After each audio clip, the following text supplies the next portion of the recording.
সর্বশেষ খবর অনুযায়ী বাংলাদেশের আলোকচিত্রী ও মানবাধিকার কর্মী শহীদুল আলমকে গ্রেফতার করেছে ইসরায়েলি বাহিনী। If you've seen this video, we've been intercepted at sea.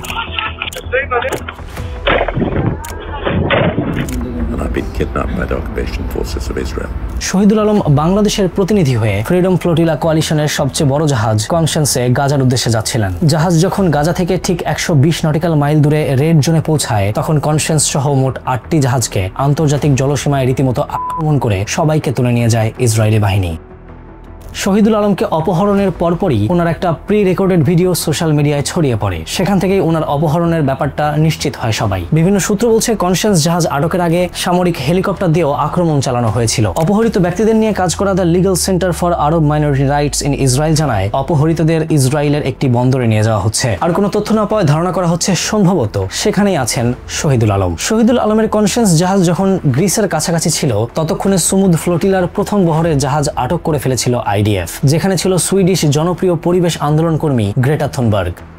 Israeli বাহিনীর কবজা থেকে মুক্তি পাওয়ার পর গ্রেটা নিজের নির্যাতন নিয়ে খুব বেশি ডিসক্লোজ না করলেও ফ্লোটিলার মোটামুটি অনেকজন যাত্রী আসলে গ্রেটার উপর নির্যাতনের নির্মম বর্ণনা দিয়েছেন। কিভাবে তাকে টেনে হিচড়ে মাটিতে ফেলে ইসরায়েলি পতাকাকে জোর করে চুমু খাওয়ানো হয়েছে, কিভাবেই বা তার সাথে পশুর মতো আচরণ করা হয়েছে, এই নির্মম বর্ণনা আমরা সঙ্গত কারণে এই ভিডিওতে তুলে ধরতে পারছি না। কমেন্ট বক্সে লিংক থাকবে, সেখান থেকে দেখে নেবেন। তবে শুধু গ্রেটার উপরে না, ভয়াবহ নির্যাতন চালানো হয়েছে সবার উপরেই। 75 বছর বয়সী একজন অ্যাক্টিভিস্ট যে কিনা 3 দিন ধরে ইনসুলিন ছিলেন, তাকে IDF সৈন্যরা জবাব দিল পশুদেরকে ওষুধ দেওয়া হয় না।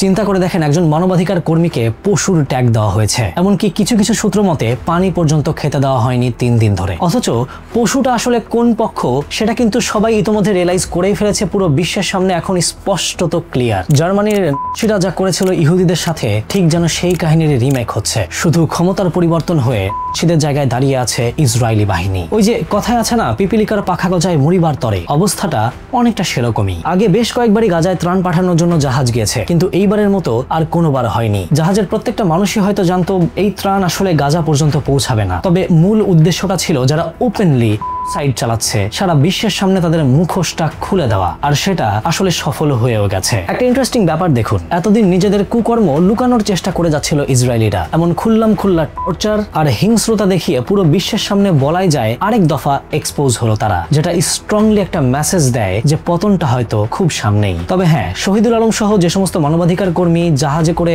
ত্রাণ নিয়ে গাজার উদ্দেশ্যে রওনা দিয়েছিলেন, তাদের দায়িত্ব থেকে ঠিক একই রকম সেই সমস্ত মানবাধিকার কর্মী, জার্নালিস্ট, প্রত্যেকটা মানুষের মুক্তির দাবি করা আমাদেরও দায়িত্ব।